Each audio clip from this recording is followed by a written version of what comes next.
Bienvenidos a todos formalmente a esta segunda edición del curso de Innovación en Cirugía. Bueno, como vamos a hacer como la otra vez, van a ser 3 clases. Hoy comenzamos con la clase orientada a lo que es cirugía en cabeza y cuello y ortopedia y traumatología. Primero, para los que no nos conocen, introducir un poco, nosotros somos Mirai 3D, que somos una empresa de ingeniería biomédica que ya estamos hace más o menos 4 años trabajando en todo lo que es modelado 3D y tecnologías 3D. Tenemos 2 productos, digamos, más fuertes, que son la parte de tecnologías 3D, que es modelos 3D, reconstrucciones virtuales, y después la parte de simuladores para lo que son prácticas médicas, técnicas endoscópicas. Así que, bueno, eso una breve introducción. Y un poco para orientarlos en lo que vamos a ver hoy, vamos a hablar un poco de lo que son las nuevas técnicas y aplicaciones en cirugía. Para el área de lo que es cabeza y cuello va a hablar la doctora Bárbara Berenstein, que es cirujana oncóloga, ¿sí? Trabaja en el Instituto Alexander Fleming y en el Instituto de Oncología Ángel Rojo. Y seguidamente va a estar con nosotros el doctor Bruno Bobato, que nos va a hablar desde Brasil. Así que, bueno, él es profesor de anatomía y es experto en lo que es impresión 3D y realidad aumentada también en la parte de traumatología. Vamos a hacer una breve excepción. Por hoy, la doctora Bárbara se va a tener que ir un rato antes del final o ahí muy justito, así que sus preguntas, las preguntas que tengan para ella, las hacemos después de que termine su charla, pero si no, el resto de las preguntas, si se puede, las vamos haciendo por chat y al final de la charla las vamos respondiendo y las van respondiendo los oradores. Así que bueno, sin más, dejo de compartir y Barbie, te dejo a vos. Buenísimo, gracias, Aus. Ahora vamos a ver si ya lo practicamos, pero esperemos que funcione. ¿Se ve? ¿Pueden ver la pantalla? Sí, ahí lo estamos viendo. Ah, perfecto. Bueno, gracias por la presentación. Mi nombre es Bárbara Berenstein. Yo hice, bueno, primero cirugía general, después cirugía oncológica en el ROFO y me dediqué a hacer cirugía de cabeza y cuello, paralelamente a reconstrucciones microquirúrgicas. Y en cabeza y cuello, bueno, la verdad es que muchos cirujanos que hacemos esta especialidad somos los que reconstruimos, ya que no está muy difundida este tipo de reconstrucciones en cirugía plástica. Pero bueno, en otros lados del mundo lo hacen los cirujanos plásticos. Bueno, un poco para que ustedes puedan entender cómo es la aplicación de este tipo de metodología y de tecnología, necesito explicarles una breve historia de lo que son las reconstrucciones de mandíbula y reconstrucciones óseas. Voy a hablar más específicamente de la reconstrucción de peroné y finalmente, bueno, el tema que nos ocupa, que es el diseño y planificación 3D. Bueno, respecto de la breve historia, bueno, de las reconstrucciones de mandíbula, las reconstrucciones de mandíbula, y me animo a decir de tercio medio facial, siempre han sido un paradigma, sobre todo desde hace más de 30 años que este tipo de reconstrucciones se dan en el área de cabeza y cuello, sobre todo porque representan desafío terapéutico, y no solo terapéutico, porque estos pacientes nosotros debemos devolverle sus funciones y la funcionalidad de todo lo que es la cavidad oral, sino que también debemos aportarle la estética que ellos han perdido en este tipo de resecciones. Y esto no es fácil. Las resecciones mandibulares implican una significante deformación facial con implicaciones psicológicas y sociales, ya que estos pacientes con este tipo de deformidades, como podemos ver en esta foto que es bastante antigua, les cuesta reinsertarse nuevamente en lo que es la sociedad, en las relaciones habituales y en el ámbito laboral, que es fundamental. Esto va a estar muy relacionado con la cantidad de tejidos perdidos. Uno puede tener una pérdida de un tejido óseo, pérdida de tejidos blandos o un mix de ambos, pérdida de mucosa, tejidos blandos y tejido óseo. A mayor pérdida de sustancia, más difícil va a ser la reconstrucción y mucho más difícil va a ser la restauración de todas estas funciones motoras como la lengua, labios y otras estructuras que acompañan. tenemos que tener en cuenta que las funciones de todo el aparato masticatorio no solo es la fonación, masticación, deglución, continencia oral y de la vía aérea, sino que además tiene una importante función estética, ya que aporta el contorno, la apariencia y la expresión de la cara. Es fundamental también poder devolverles a este tipo de pacientes mediante rehabilitación odontoprotética, ¿sí?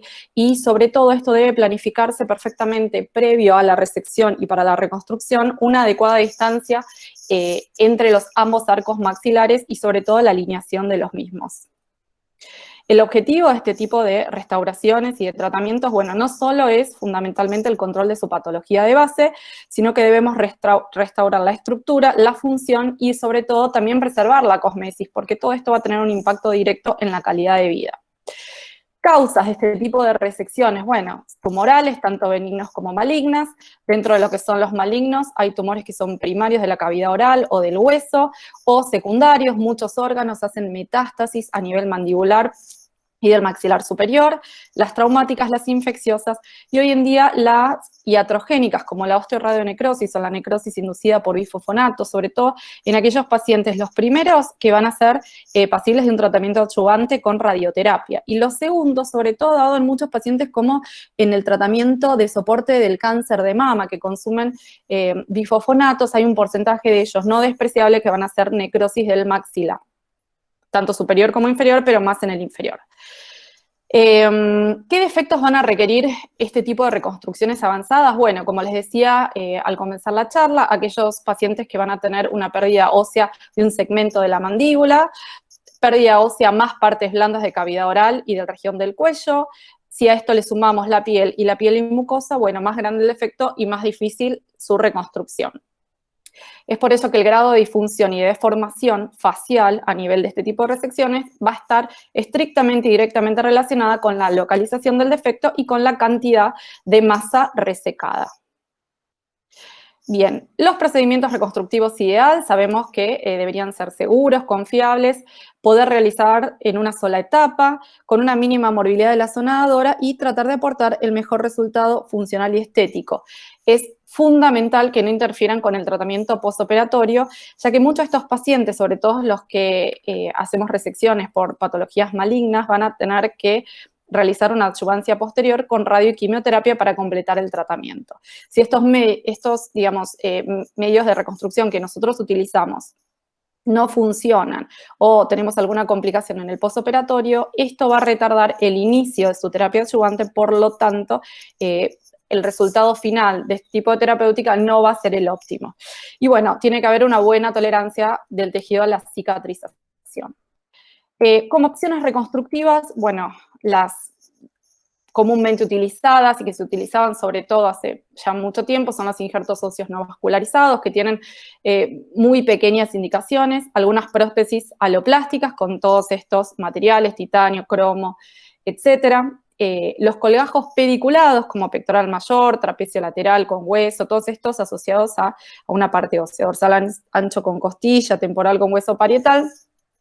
A veces se han colocado placas de reconstrucción más colgajos, pero todos ellos tienen bastantes desventajas, ¿no? Son varias etapas que se necesitan para una reconstrucción adecuada, o sea, varias entradas a quirófanos con múltiples retoques, hay una morbilidad bastante grande en la zona dadora, hay limitaciones en la extensión y orientación de este tipo de colgajos, ya que muchos de ellos están amarrados a un pedículo, y muchas veces la relación del volumen de tejido resecado no es la adecuada al volumen que nosotros le vamos a aportar con uno de estos tipos de reconstrucciones. Y la realidad que estos aportan pobres resultados funcionales y estéticos.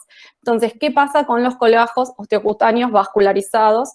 Me refiero específicamente a los microquirúrgicos, ¿sí? Bueno, tienen muchísimas ventajas, la curación es primaria, se puede hacer en una misma etapa la resección y la reconstrucción, que es lo que más se recomienda, aportan tejido bien vascularizado, soportan los tratamientos posteriores con radioterapia y permiten la rehabilitación odontoprotética. Pero, como desventajas, estos requieren mayor tiempo quirúrgico, una curva de aprendizaje bastante larga y hay que evaluar la morbilidad que se deja en la zona dadora. Estos son los colgajos más comúnmente utilizados: escápula, cresta ilíaca, radial y peroné. pero el gol estándar hoy en día para la reconstrucción ósea sigue siendo el peroné. ¿Por qué? Porque este aporta más de 27 centímetros de hueso. Este permite que se le puedan hacer múltiples osteotomías. Osteotomías son los cortes que vamos a realizar en el hueso para poder amoldarlo a donde queremos colocarlo. Tiene una excelente osteointegración, ¿sí? Sobre todo para la rehabilitación con ya sea prótesis o con implantes a posteriori. Aporta un pedículo de buen calibre y de longitud y, según el tipo de resecciones, aporta una mínima movilidad de la zona dadora, una cosa que es bastante importante en este tipo de reconstrucciones que son largas es que se puede trabajar con 2 equipos en simultáneo de manera tal de poder ahorrar tiempo quirúrgico. Para concluir con este tipo de reconstrucciones, los defectos mandibulares pueden ser muy bien reconstruidos con este tipo de colajos microvascularizados. Los resultados son aceptables y funcionables y estéticos. Y es importante, bueno, una adecuada comunicación con el equipo multidisciplinario para realizar este tipo de planeamiento. ¿Qué pasa específicamente con la reconstrucción del peroné? Si hablamos de la reconstrucción mandibular, nosotros tenemos que tener en cuenta que el peroné es un hueso largo, triangular y con algunas de sus caras bastante planas, y nosotros tenemos que realizar una serie de osteotomías para tratar de formar una mandíbula, como figuran en las 2 fotos de acá abajo, no sé si pueden ver mi cursor, y tratar de darle una correcta alineación de ambos arcos maxilares. Entonces debemos doblar y manipular este hueso que es largo y plano para formar una curva. Esto es cómo es que nosotros formamos y hacemos las osteotomías para formar la neomandíbula, o sea, exponemos la mandíbula, el cirujano va a tomar el molde de la placa en la mandíbula que después va a resecar, se marcan los sitios propuestos para las osteotomías y se va modelando la placa. ¿Sí? La placa de reconstrucción es la que vamos a utilizar, o mini placas también se pueden utilizar, para agrupar todos estos segmentos óseos que van a tener que dar la forma a la neomandíbula. El peroné se va a ir cortando, o sea, se van realizando las osteotomías, tomando como modelo la placa de reconstrucción, y nosotros tratamos de hacer, mi equipo quirúrgico por lo menos, este tipo de procedimientos con el peroné conectado a su vasculatura, porque hace que disminuya el tiempo de isquemia. Debemos proteger, bueno, el periósteo por el tema del pedículo y tratar de generar un buen contacto en estos fragmentos óseos. Una cosa que es muy importante es que hay que tratar de disminuir la cantidad de fragmentos pequeños. Estos mismos deben tener por lo menos entre 2 y 3 centímetros. El objetivo de este modelado es duplicar de la manera más exacta posible el contorno de la mandíbula. Entonces acá tenemos 2 ejemplos, como vamos a ver a continuación. No es lo mismo en las fotos de la parte superior tratar de replicar el arco anterior de la mandíbula, como tampoco es lo mismo en las fotos inferiores tratar de replicar el arco, la parte lateral de la misma. Entonces, según la localización del defecto, vamos a tener defectos laterales, defectos anteriores y defectos combinados. ¿Sí? Los defectos laterales son un poco más sencillos, ¿sí? De realizar, se planifican. Siempre para planificar este tipo de reconstrucciones tenemos que ver y estudiar de dónde emerge el pedículo, donde vamos a hacer después la microanastomosis, y debemos realizar las osteotomías teniendo en cuenta los ángulos de las mandíbulas, como les voy a mostrar en las fotos a continuación. Entonces, lo que tenemos que tener en cuenta es que la mandíbula no es un semicírculo, ¿sí?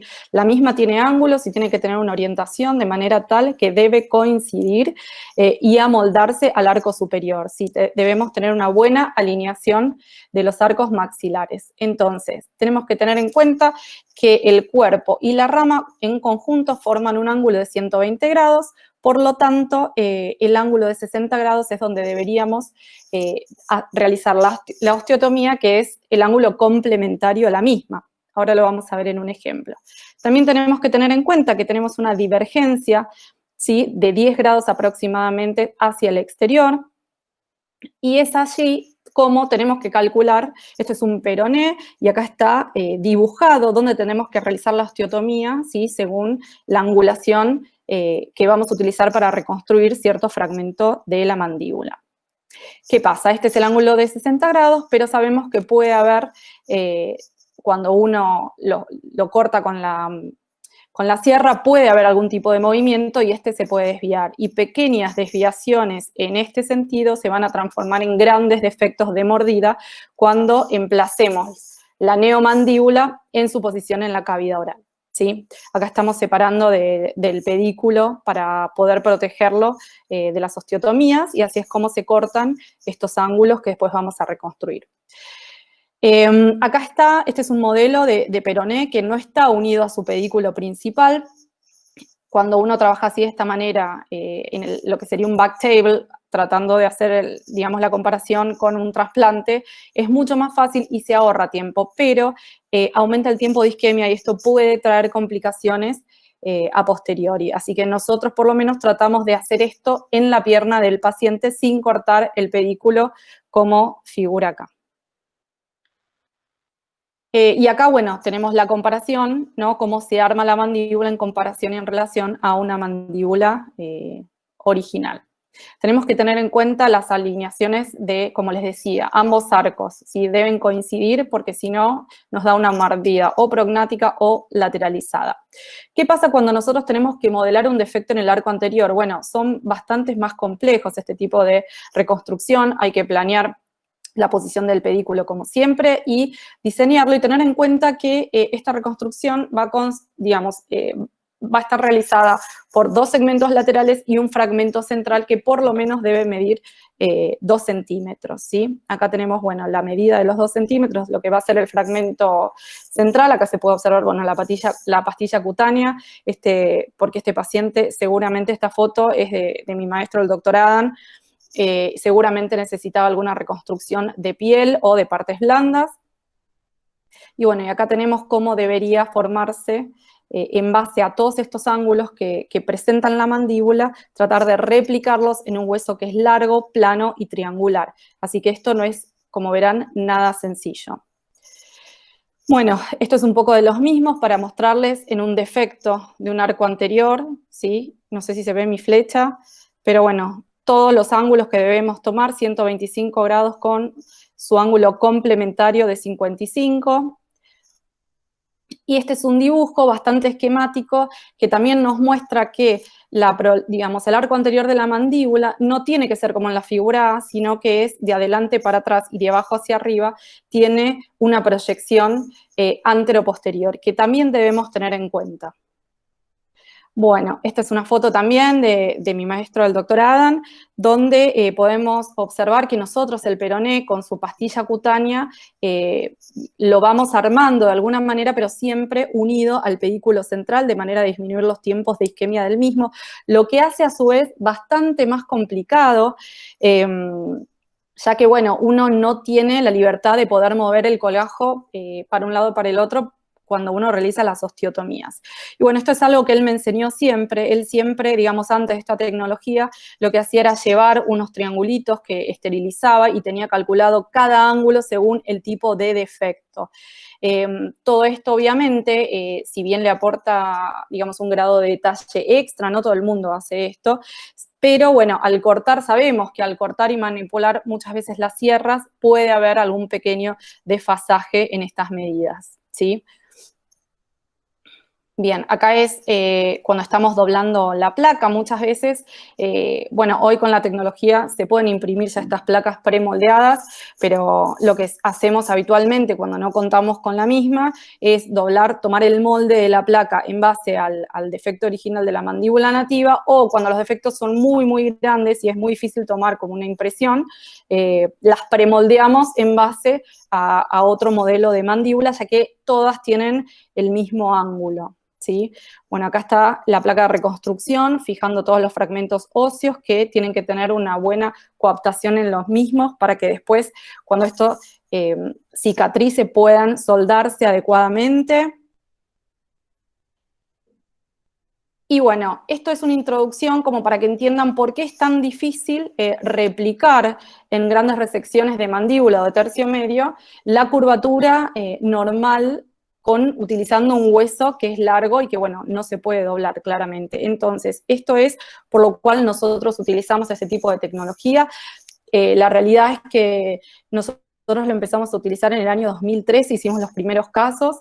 Esto lleva muchísimos años ya a nivel mundial, en Europa y en Estados Unidos, pero bueno, más o menos en el 2013 comenzamos nosotros en Cabeza y Cuello.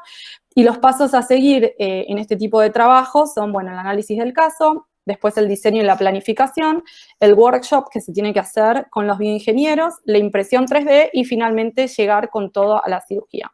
Tengo acá 2 breves ejemplos para compartirles. Este también es uno de los primeros casos que hicimos en el hospital público, y para la adquisición de imágenes, nosotros en Cabeza y Cuello utilizamos una tomografía de macizo craneofacial y peroné con cortes finos a 1 milímetros coronales y axiales, y también pedimos una angio-TC de peroné para poder evaluar y ubicar bien la posición del pedículo. Adquisición de imágenes, bueno, como protocolos de adquisición, este es uno de los que se utilizaban, entiendo que hay varios también, que bueno, que eso lo maneja la parte de bioingeniería. Y lo que tiene que ser, y es fundamental, es la comunicación del cirujano y el bioingeniero. Yo sé que esto hoy en día se puede hacer de manera virtual, utilizando este tipo de conexiones, ya sea por Skype, por Zoom, y bueno, como estamos haciendo ahora, pero si hay algo que a nosotros nos funcionó muchísimo, es cuando el bioingeniero pudo asistir por lo menos a una de las cirugías para darse cuenta de un montón de situaciones que virtualmente son irreproducibles. Así que personalmente, yo la verdad que siempre sugiero que el bioingeniero por lo menos venga a una de las cirugías para poder ver y, bueno, y afinar sobre todo los detalles. La comunicación cirujano-ingeniero tiene que ser fundamental, fluida y ser permanente. Una vez acordado cómo va a ser la resección y la reconstrucción, se realiza un informe preliminar, un informe de diseño y finalmente, luego de la cirugía, se realiza un informe postquirúrgico. Este es uno de los casos que les comentaba, también de los primeros que hemos realizado en el Instituto ROF, una mujer de 63 años con un ameloblastoma multiquístico, que es una patología benigna pero altamente recidivante. El defecto de mandíbula era desde el centro hasta la rama ascendente derecha, se reconstruyó con un peroné y se realizaron o se planificaron 3 osteotomías con 4 fragmentos. Todos estos fragmentos fueron unidos, en este caso, por mini placas, también se pueden usar placas de reconstrucción. Bien. ¡Ay! ¿Se fue? No, seguimos viendo nosotros. Ah, se ve porque no veo mi... Acá está. Pensé que se me había ido. Bueno, ¿cómo planificamos el caso? Este es un breve video, básicamente. Hay varios de estos programas, este debe ser uno de los más viejos incluso, porque fueron de los primeros casos, por lo menos en Argentina. Ahí se utiliza la técnica del espejo o del mirroring, donde se simula en la parte sana de la mandíbula el defecto. El equipo quirúrgico con los bioingenieros planificamos dónde va a estar el margen de resección, y en base a eso se planifican las guías de corte que después vamos a utilizar tanto en la mandíbula y después en el peroné. Esto sería cómo queda el defecto, el posicionamiento de dónde emerge el pedículo y las guías de corte que se colocan en el peroné, que como verán uno no tiene que estar con los angulitos, sino que ya esto debería ser muchísimo más exacto, atornillarlas al peroné y pasar la sierra con total confianza. Estos son los 4 fragmentos que se planificaron y se van a colocar rellenando el defecto.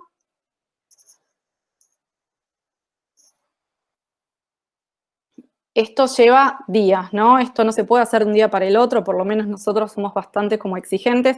Acá está colocado cada uno de los fragmentos en posición, ¿sí? Como sería la reconstrucción. Se simula el defecto también con técnica de despejado para corroborar que, bueno, que coapten bien todos estos fragmentos que van a ser osteotomizados. Entonces se imprimen finalmente las guías de corte, que es donde nosotros vamos a cortar arriba en la mandíbula y abajo en el peroné, ¿sí?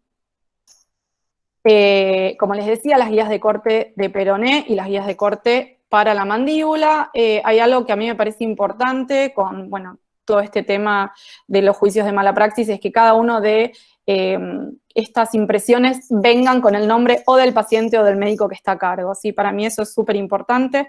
Estos son, bueno, modelos ya impresos de fragmentos de peroné, y yo siempre solicito por lo menos que se imprima todo el defecto, la mandíbula y la cubeta receptora, ¿sí? Estas son impresiones de la mandíbula osteotomizada, cómo quedaría, y en la situación con el tumor. Los biomodelos de peroné. Y bueno, este es el caso clínico en vivo. Cuál fue el abordaje, cómo colocamos ahí abajo las guías de corte, el tumor, la pieza quirúrgica, y cómo encastraría con esta guía todos los fragmentos óseos que después vamos a colocar en posición. Esto es el peroné con las guías de cortes localizadas, ya emplazadas con tornillos monocorticales para fijar y que esto no se muevan, y bueno, ahí están ya todos los ángulos que antes calculábamos a mano, ya están calculados de manera más exacta por planificación virtual. La cubeta donde vamos a poner los fragmentos, y cómo se armó con, en este caso utilizamos mini placas de reconstrucción. Este es el resultado final a los pocos días, y esto es a los 2 meses a esta paciente. Bueno, en la parte pública, la verdad que a veces se complica bastante poder realizar implantes, pero esta paciente finalmente volvió a su ciudad de origen, que era de Entre Ríos, donde se le colocó una prótesis. Sí, esta es la planificación, la placa postquirúrgica.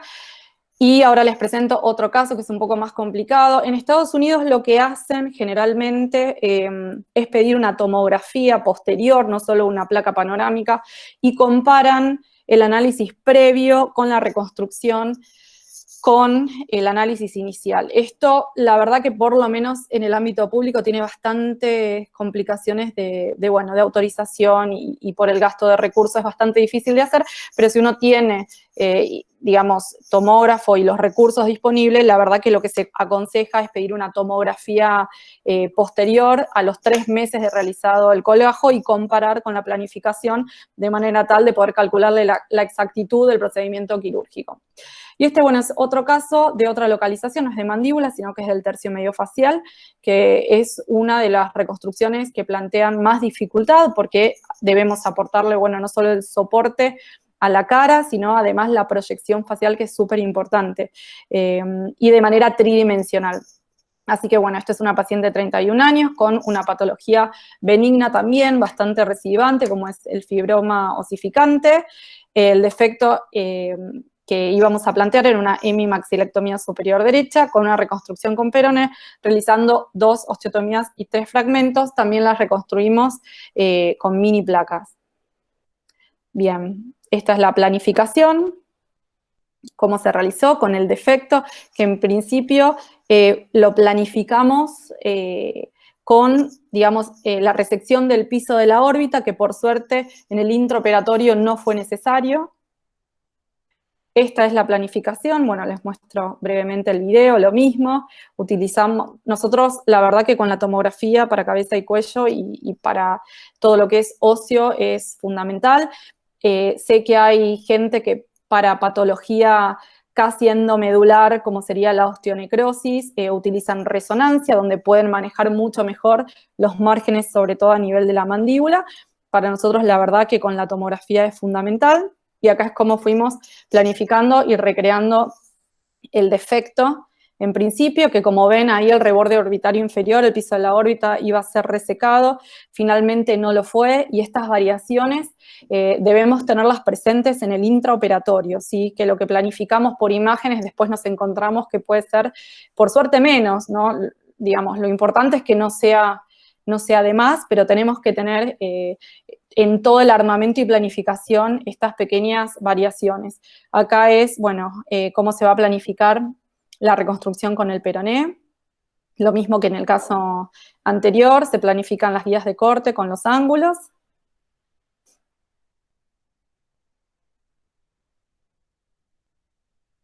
Los 3 fragmentos planificados previamente.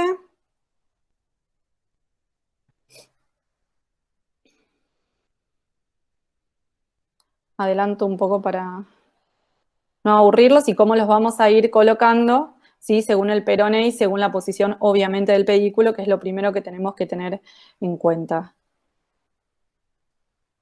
Esto, el tercio medio facial debe ser lejos de la terapéutica reconstructiva lo más difícil que hay en resultados, no solo funcionales, sino también estéticos. Ahí están colocados los fragmentos.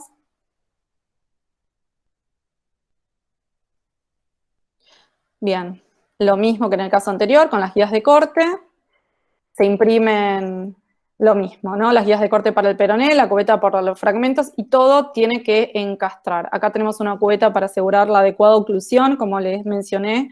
Siempre tenemos que tener una buena oclusión de ambos arcos maxilares, la simulación de los fragmentos, la impresión del biomodelo. Este iba a ser el defecto que iba a quedar, que por suerte fue menor. Y esto es, bueno, el abordaje quirúrgico. Ahí se ve el abordaje y se ve el tumor. Se escuchaba mi voz de fondo, pero bueno. Este es el defecto que por suerte pudimos conservar, el piso de la órbita, que la verdad que, bueno, nos facilita bastante el trabajo. Y este es un ejemplo cómo cuando uno planifica bien, deberían coaptar perfectamente como un encastre, ¿sí? El defecto, digamos, el tumor resecado en el defecto planificado. Y acá vemos que, bueno, que tiene una adecuada posición. Lo mismo, las guías de corte para el peroné, cómo lo fuimos armando con las mini placas. La sutura, así es como quedó esta paciente que por suerte pudimos conseguirle los implantes. Esto muchas veces, insisto, que en la parte pública se complica. Y acá lo que hablamos siempre, ¿no? De la adecuada rehabilitación odontoprotética. Acá le pusimos los implantes, tiene apenas una mordida un poco desviada, digamos, en sentido lateral, pero la verdad que para semejante efecto es bastante aceptable y bueno, quedamos bastante conforme con la reconstrucción. Entonces, para terminar y entrar un poco en lo que es la polémica de todo esto, bueno, la reconstrucción mandibular y el tercio medio, puedo decir, asistida con este tipo de planificación, es una alternativa que no es ya prometedora, sino que ya la tenemos disponible, debemos utilizarla. La realidad que el hecho de uno poder utilizar este tipo de métodos acorta muchísimo los tiempos operatorios, pero más allá del tiempo operatorio, lo más importante es que le da muchísima más exactitud a las reconstrucciones, ¿sí? Pueden lograrse reconstrucciones de muy alta calidad en términos funcionales y estéticos y facilitan todos los pasos, bueno, lo que son los modelados del peroné para sus distintas ubicaciones. Disminuyen el tiempo de las osteotomías, son más precisas y generan un mejor contacto óseo y en nuestro caso, bueno, ahorra el tiempo operatorio, que es lo que está publicado en la gran mayoría de los trabajos que hablan de esto, pero bueno, que a veces en la Argentina parece que el tiempo operatorio no pareciera tener mucha relevancia. Así que la verdad que, bueno, muchas gracias por la invitación. A mí me encanta utilizar este tipo de métodos y la verdad que acorta también bastante la curva de aprendizaje para los cirujanos jóvenes que empezamos con esto ya hace bastante y que, bueno, manejar el hueso y hacerlo de manera adecuada es bastante complicado. Así que, bueno, muchas gracias, espero haberles sido útil y, bueno, que hayan entendido cómo utilizamos este tipo de tecnologías para cabeza y cuello. Buenísimo, gracias Barbie, excelente la presentación. Vamos a hacer entonces las preguntas para la doctora Berenstein, que justo se tiene que ir, y ya seguidamente vamos con Bruno. No sé si alguien tiene alguna pregunta. Si no, yo tengo unas preguntas para hacerte. Sí, a full. Bueno, por un lado, te quería preguntar que nos cuentes un poco tu experiencia del antes y el después de empezar a usar esto, cómo digamos, lo ves, cómo fue. Sí, la verdad que, bueno, justo esta tecnología, la verdad que está hace más de 20 años disponible en el mundo. Entiendo que nos cuesta mucho tratar de traerla a países como el nuestro, y la verdad que cuando la vi, que la fui a ver afuera, dije, bueno, esto es extrapolable y lo podemos hacer. Al principio las primeras cirugías eran resecciones muy grandes, tengo que decir, la usamos con resecciones de mandíbula que eran casi la mandíbula entera, entonces tuvimos algunos errores que después fuimos corrigiendo, Como dije, para mí es fundamental que los ingenieros por lo menos vayan a la cirugía para entender, digamos, las dificultades técnicas, porque no es lo mismo que te den las guías impresas, llevarlas a la cirugía y uno no entiende cómo trabajar con la pierna y, digamos, y los fragmentos pegados a la pierna. Es como muy difícil de visualizar y me parece que eso es fundamental. Cuando los bioingenieros empezaron a ir a las cirugías, cambió muchísimo y mejoró muchísimo, porque se dieron cuenta que es difícil de manipular. La verdad que en nuestro caso, como la gran mayoría de las resecciones que hacemos, son oncológicas y necesitan casi todas radioterapia y sugerimos hacer, digamos, toda la rehabilitación implanto-protética un año después de haber terminado el tratamiento. No colocamos los implantes, pero para patología benigna se pueden utilizar y ya planificar los implantes en ese mismo acto, lo que ahorra muchísimo tiempo y le da una exactitud impresionante. Así que para mí la verdad que sí, que es un cambio terrible. Yo lo viví con mi maestro, que llevábamos los angulitos, y cambiar a esto y ya planificarlo, la verdad que le da una exactitud impresionante. Sí tenemos bastante problemas muchas veces con las prepagas, como siempre, ¿no? Y en la parte incluso pública también. Pero bueno, yo creo que tenemos que seguir adelante con esto porque el beneficio es mucho mayor y hay que hacerles ver a todo el mundo el beneficio es mucho mayor. Así que la experiencia, la verdad, es excelente y mientras yo tenga disponible el método, la verdad que lo voy a seguir usando porque tuve muy buenos resultados. Buenísimo. Sí, coincido con vos con el tema de la comunicación. Creemos lo mismo, que es fundamental. Así que desde acá en las preguntas, preguntan ¿qué programa usás para la planificación? Sí, yo no utilizo los programas. Los programas, sé que hay varios. Hay varias empresas, digamos, que hoy utilizan este método y como todo esto es, bueno, depende a quién te autoricen a trabajar, que es algo que no depende, lamentablemente, del equipo médico. Bueno, cada uno utiliza el programa y la realidad es que a mí me gusta trabajar con el bioingeniero y sentado al lado mío. No me gusta estar yo diciendo y manejando el programa. Sé que algunos médicos lo hacen. La verdad que yo prefiero concentrarme en el tema de la cirugía y decirle al bioingeniero acá, acá y acá. Así que el programa, el que me presenten. No tengo ninguna preferencia. Pero lo manejo al bioingeniero, yo no lo manejo. Buenísimo. Y hay otra pregunta que preguntan si utiliza alguna medicación en el posoperatorio para mejorar la perfusión del injerto y cuál es su principal causa de fracaso en el injerto y qué problemas tiene en planificación. No, medicación no les damos ninguna, o sea, previa ninguna. En el posoperatorio sí heparina, como cualquier paciente oncológico, heparina de bajo peso. Sí damos antibióticos porque colocamos láminas de gomas de drenaje, así que antibiótico por lo menos 5 días. Por una cuestión del colgajo y de que esté bien drenado con esa lámina de goma, y después, bueno, los cuidados de todos los colgajos, ¿no? Una buena perfusión tisular con una presión arterial media de por lo menos 80, tratar de no usar inotrópicos y menos a grandes dosis, y bueno, la heparina de bajo peso, ¿no? Nada, digamos, que esté fuera de las pautas. El principal fracaso que tiene este tipo de colgajos es la trombosis, ¿sí? La trombosis, ya sea arterial o venosa, más frecuentemente la venosa que la arterial. Uno de los primeros 3-4 días tiene que estar muy cerquita del paciente, controlarlo 2-3 veces por día, por lo menos, ¿sí? Hay otros mecanismos con Doppler que uno puede utilizar, pero la realidad es que el examen físico y la inspección son mandatorios y nos ofrecen toda la información respecto de cómo está este tipo de colgajos. Pero bueno, no solo con los óseos, sino los de partes blandas, es exactamente igual. ¿Y qué problemas, qué problemas tuve con la planificación? No la última no me acuerdo. ¿Y qué problemas tienen en planificación?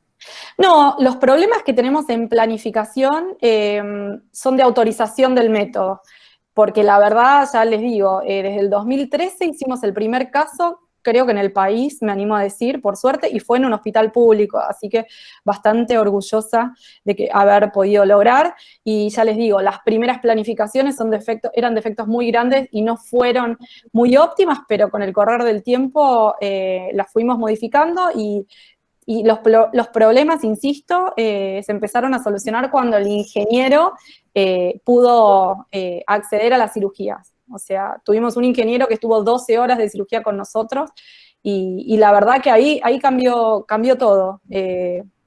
Fue paradigmático porque se dieron cuenta que, bueno, posicionar el colgajo, posicionar las vías de corte, etcétera, no eran tan fácil como uno piensa que es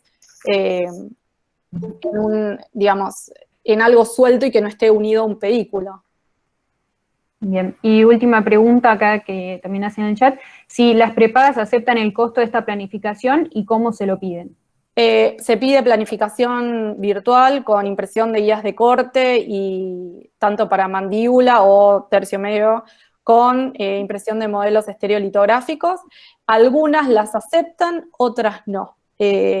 La verdad que otras no, pero me parece que uno tiene que insistir para instaurar una nueva tecnología que entendemos que es un poco más costosa, que le agrega un costo adicional al momento de la cirugía, pero lo que tenemos que hacer entender a los mediadores de la salud es que este tipo de, digamos, de tecnología, una vez implementada, va a ahorrar muchísimo dinero en el postoperatorio, porque estos pacientes no van a necesitar cirugías posteriores, como muchas veces antes se hacían. Antes uno veía cómo quedaba el resultado en el postoperatorio y tal vez ese paciente tenía que volver a entrar a quirófano, volver a hacer osteotomías de corrección, usar aparatos fijos, brackets o algún otro, no sé, dispositivo como para alinear la mordida, etcétera, etcétera. Bueno, esto abarata ese tipo de costos a posteriori y me parece que está en nosotros, el personal médico, para, digamos, hacerles ver la gran ventaja que tiene y que ofrece este método.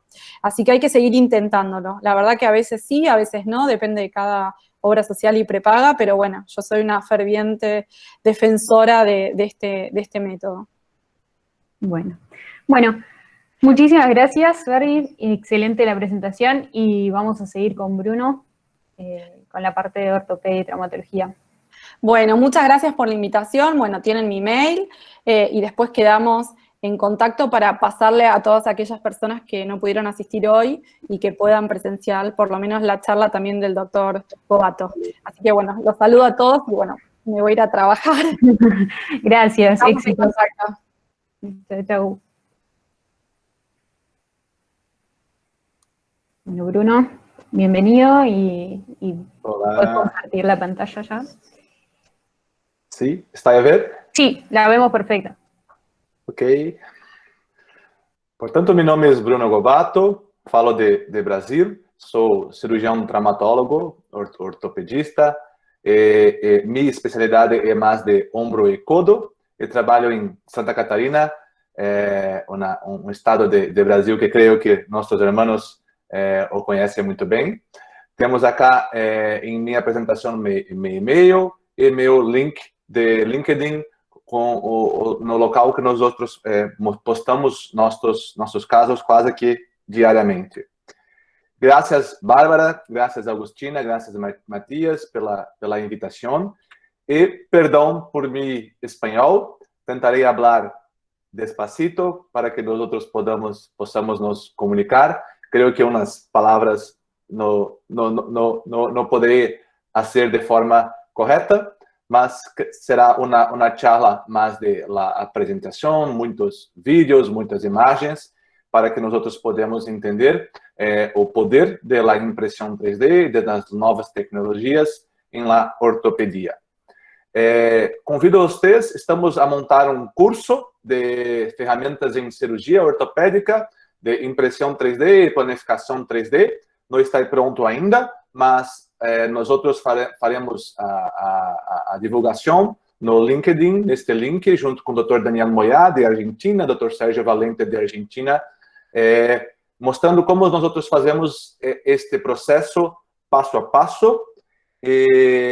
Diferente da doutora Bárbara, eu faço todos os passos da planificação, desde a transformação de arquivos em arquivos 3D, desde a impressão 3D aqui em minha casa, e também da planificação com guias, a impressão das guias.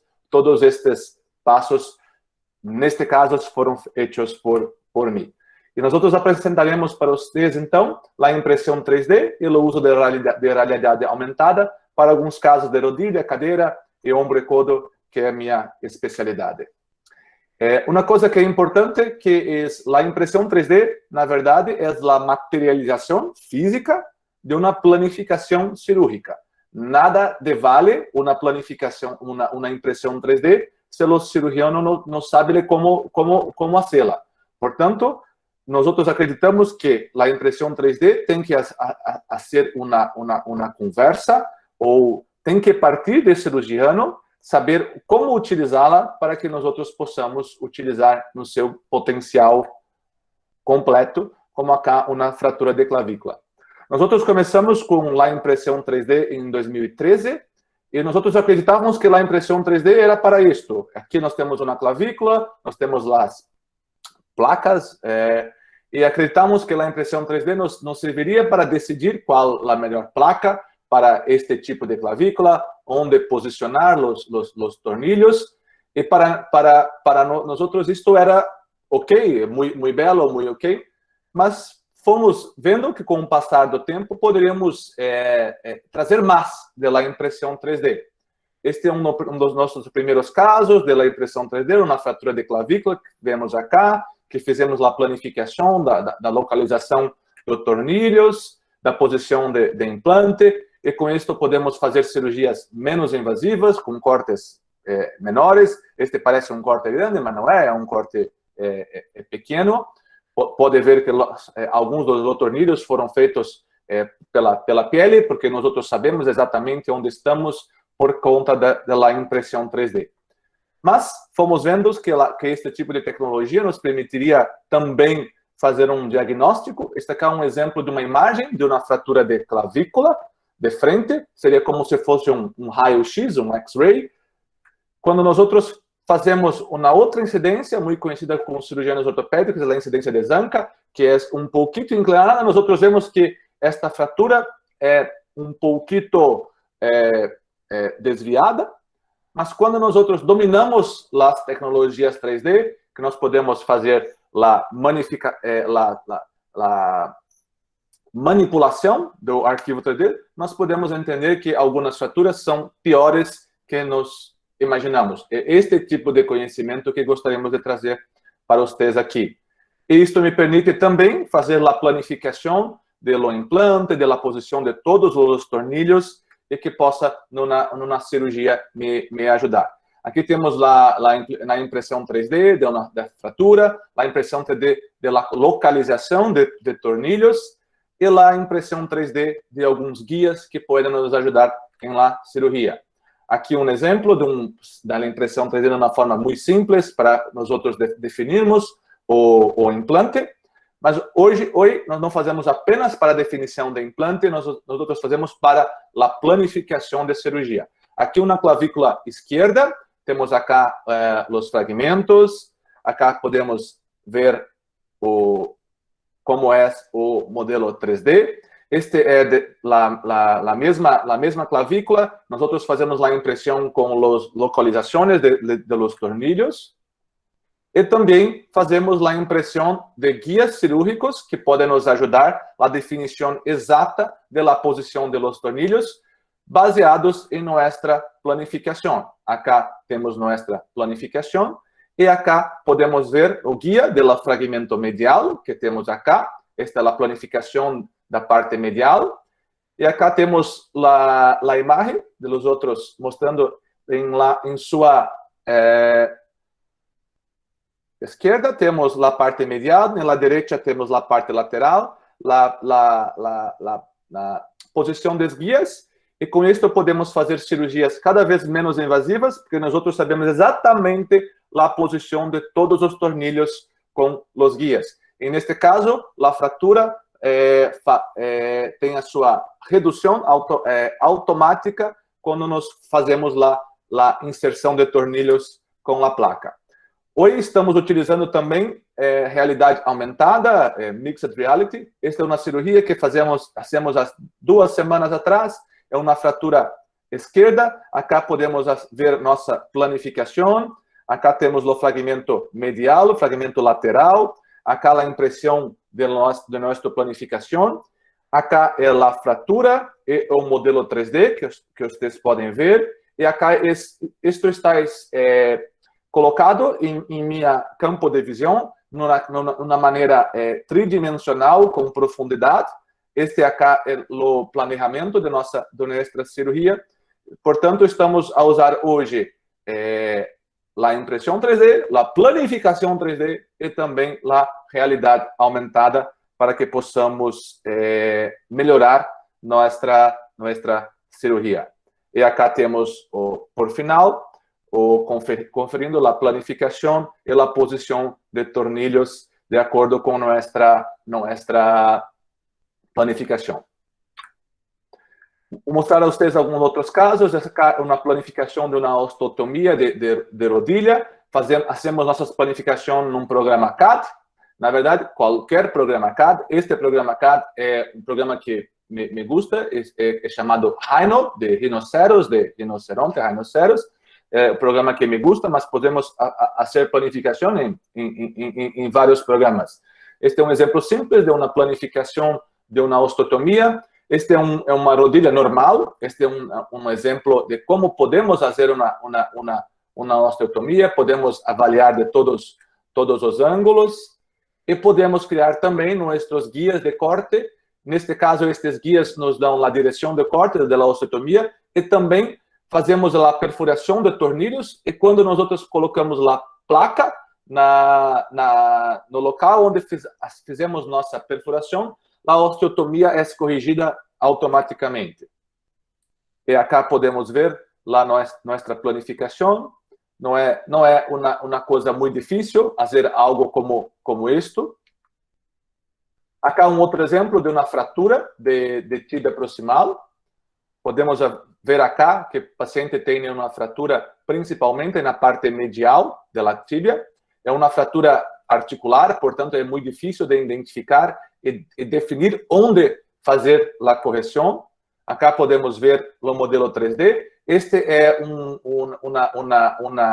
espelhamento, um mirror de rodilha normal com a rodilha alterada. Em amarelo, podemos ver a rodilha normal. Acá é a nossa planificação de plano de corte. Podemos ver. Acá é a correção em verde. E nós fizemos também, até podemos ver então esta deformidade.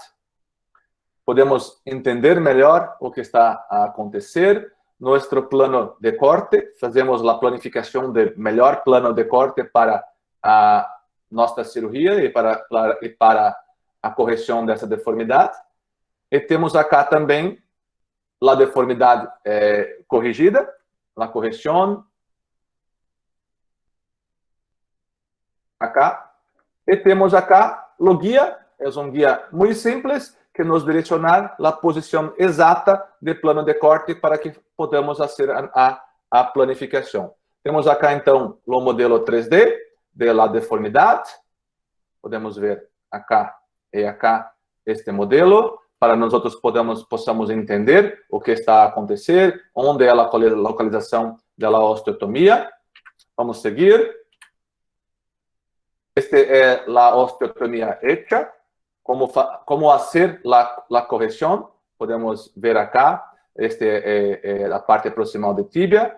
Como é o plano de corte. Como será a correção. E quanto temos que fazer para chegar em la correção. Fazemos casos também de cadeira. Este é um exemplo de um paciente adolescente de 15 anos com uma deformidade de cadeira, que a impressão 3D foi importante para a planificação de uma artroplastia. Acá temos os modelos 3D de quadril, de cadeira, de este paciente. Acá outro exemplo de uma deformidade muito grande de cadeira. Este é outro exemplo de uma deformidade de cadeira, que fazemos a planificação 3D de la correção. Este paciente é um paciente jovem que foi a fazer uma prótese, e temos também o uso neste caso, somente da impressão 3D para a planificação desta cirurgia. Temos acá o modelo 3D, como pode ver, é acá, atrás de mim, esta é a impressora, que hacemos este modelo. Este é meu ajudante, meu filho, que algumas vezes me ajuda com estes modelos. Acá outro exemplo que fazemos recentemente, uma cadeira. Este modelo foi feito para a planificação da prótese, principalmente para a definição da correção com esta, como posso fazer, este é utilizado para, essa aqui é a prótese normal, este é uma cunha que utilizamos para correção, e a impressão 3D define exatamente a posição do implante e quanto temos que fazer para fazer a correção. Estamos a acabar nossa apresentação. Vou mostrar a vocês como funciona para a minha prática de artroplastia de ombro. Este é um vídeo mostrando como nós fazemos a artroplastia de forma sem planificação. Botamos um instrumento na frente da glenoide, este osso é a glenoide, esta parte de cá de ombro, e praticamente com os nossos olhos fechados, nós perfuramos a glenoide e torcemos e acreditamos que podemos perfurar exatamente no centro da glenoide para que possamos colocar a prótese na posição correta. Mas nós temos, nem todas nossas glenoides, nossos ombros, são os mesmos. Temos acá um paciente com uma inclinação posterior, uma retroversão da glenoide, e também uma inclinação inferior muito grande. Portanto, se acharmos que vamos colocar no meio da glenoide, nós não estamos no meio da glenoide. E alguns pacientes têm glenoides muito ruins, very bad glenoides, que temos que fazer a planificação para determinar a posição de prótese. Este acá é o exemplo de um guia que posiciona a direção exata de pino central para que o implante fique em la posição ideal de cirurgia. E acá é um exemplo que se nós não hacemos a planificação, por exemplo, esta prótese seria hecha neste jeito, e o jeito correto de fazer é no plano da escápula, que é este jeito. Portanto, sem a planificação, com impressão 3D, com guias, é muito difícil. Verônica, não sei se Verônica está indo nos ver, este é um exemplo de realidade aumentada em la Faculdade de Medicina. Utilizamos modelos de pacientes reais, esses são modelos de pacientes reais, com um cubo que pode imprimir em papel e pode usar para ensino de anatomia. Esta aqui é uma vértebra lombar, uma vértebra L3, que pode utilizar com seu celular. Aqui um outro exemplo. E agora, para finalizar, um exemplo de realidade aumentada. Desculpa pelo áudio. Este aqui é o óculos que nós estamos a utilizar hoje, é HoloLens da Microsoft, é um óculos de realidade aumentada, e com este tipo de óculos, nós podemos criar planificações de cirurgia. Acá minha caixa de ferramentas, podemos criar todo o passo a passo da cirurgia em 3D. Tudo que estou a ver acá está em 3D, em meu campo de visão. Faço aqui os passos, os steps, posso colocar quais são os implantes, os materiais que preciso usar, e a posição exata. Acá pode ver uma glenoide, uma escápula, acá, em vídeo, ok.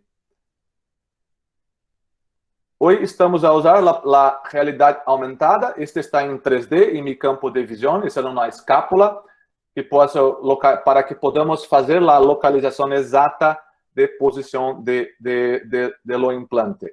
Aqui é outro exemplo do implante em 3D. Acá uma flecha mostrando em 3D exatamente qual instrumento que devo usar. O implante que devo usar está em 3D, em meu campo de visão, e a escápula.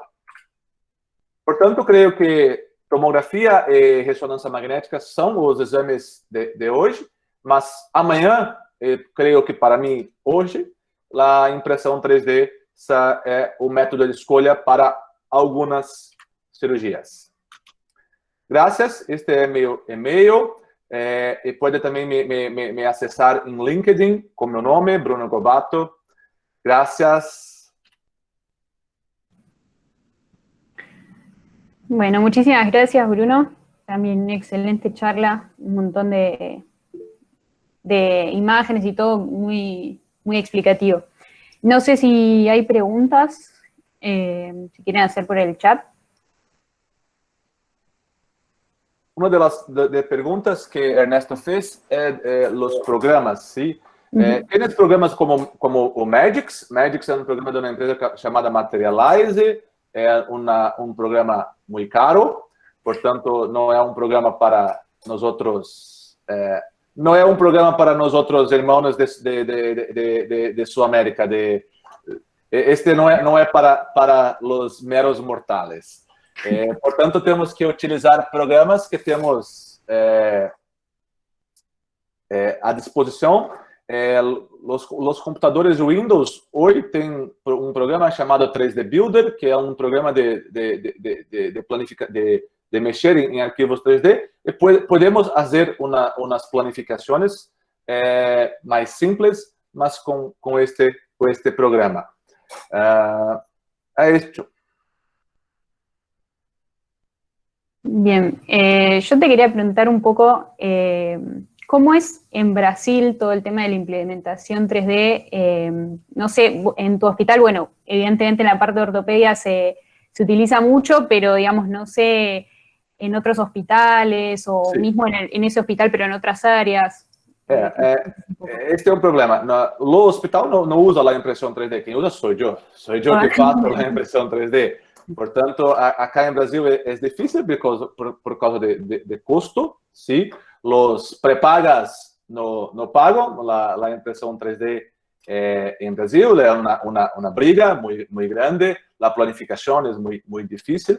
Portanto, quem paga a conta é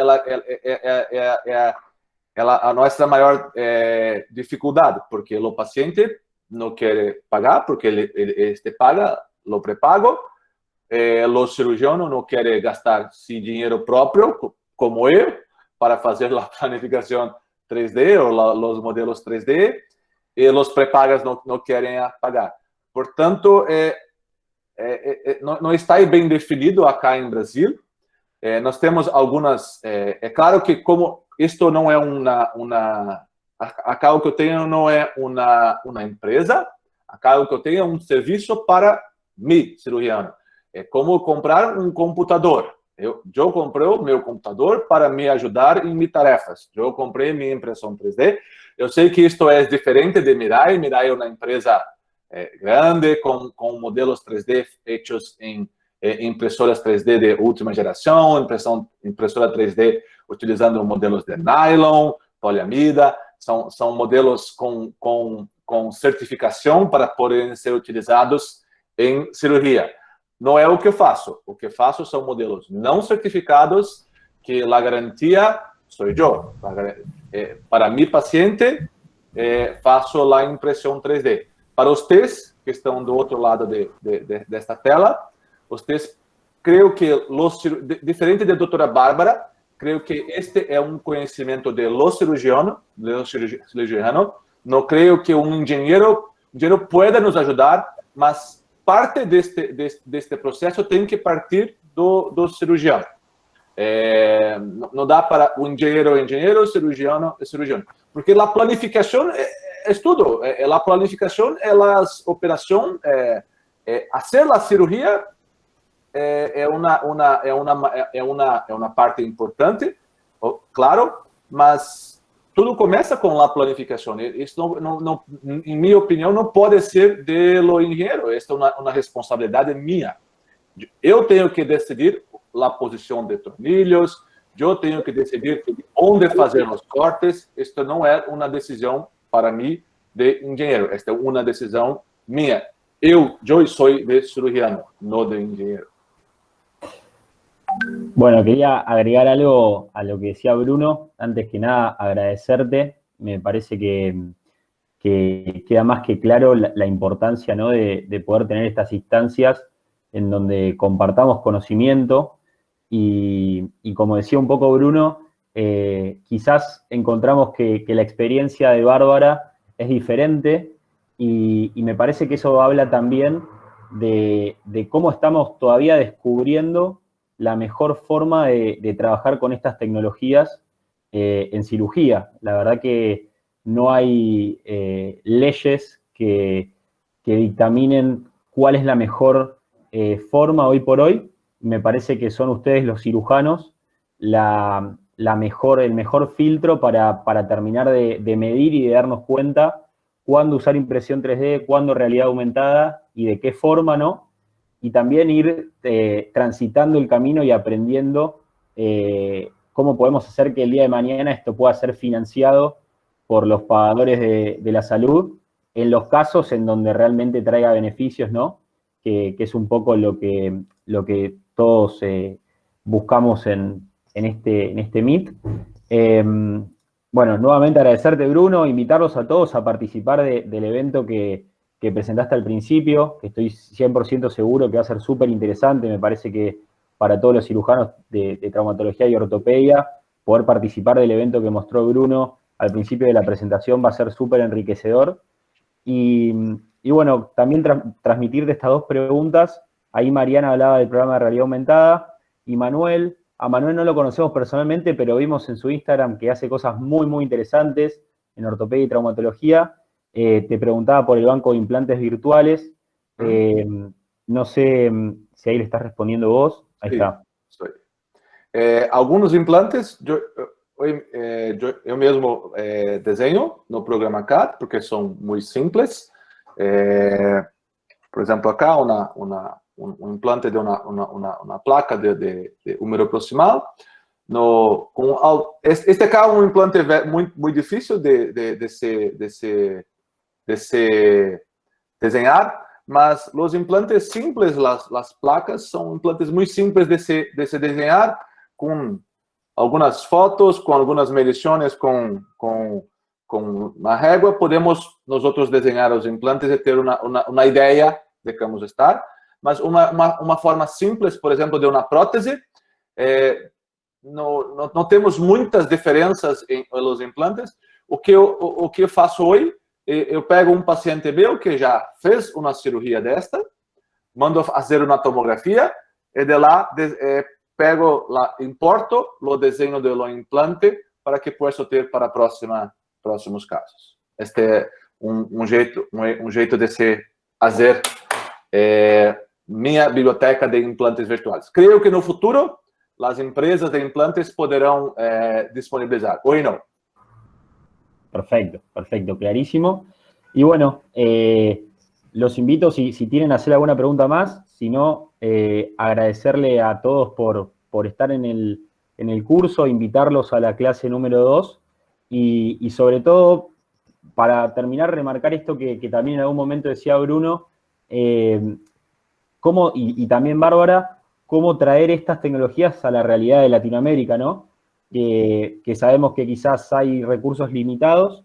Entonces, bueno, un poco el desafío que tenemos entre todos es elegir bien los casos para realmente no malgastar el dinero, hacerlo de forma eficiente y quizás sacarle el máximo provecho a herramientas de software y de impresión 3D, que como decía Bruno, quizás no es el Materialise Mimics, pero sí que son igualmente de poderosas cuando nos formamos y sabemos cómo utilizarlas.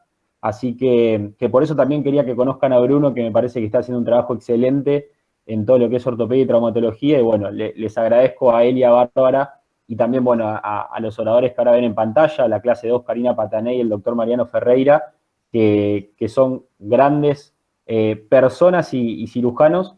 Así que bueno, invitados a la clase que viene, y muchísimas gracias por participar de esta. Por favor, los invito a completar la encuesta, que se las vuelvo a mandar ahora, porque para nosotros es muy importante saber qué les pareció y seguir mejorando para la próxima clase.